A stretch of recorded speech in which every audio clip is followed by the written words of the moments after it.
How did the Annona impact Roman agriculture? Imagine a city so big that it needed a constant supply of food from faraway lands to keep its people fed. That city was Rome, and its secret was a system called the Annona. The Annona was a government program that managed the buying, storing, and distributing of grain, mainly wheat, to the Roman population.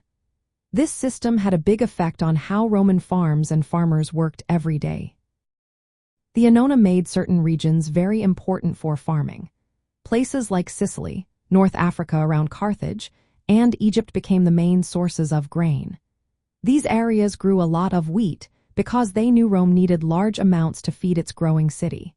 Farmers in these regions focused on growing wheat to meet the demand. They often used large farms called estates, which could be hundreds of acres, to produce enough grain for the city.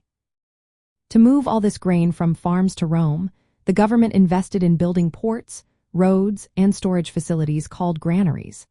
These structures helped transport grain quickly and safely across long distances. The official in charge of this system was called the Praefectus Annoni. He made sure that grain was shipped on time and stored properly. Thanks to these improvements, not only was grain moved efficiently, but trade in other goods also grew because of better roads and ports. The focus on grain production also changed farming practices. Large farms grew mostly wheat, sometimes at the expense of other crops like vegetables or fruit. This focus on wheat meant farmers used land mainly for growing grain, which sometimes reduced the variety of crops grown.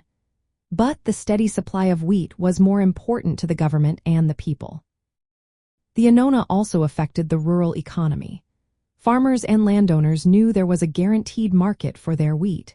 Sometimes the government paid farmers directly or bought their grain at set prices.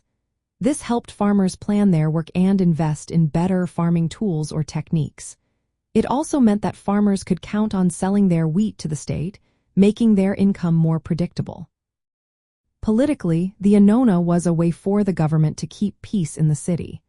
By providing affordable or free grain to the people, the government kept the population happy and loyal.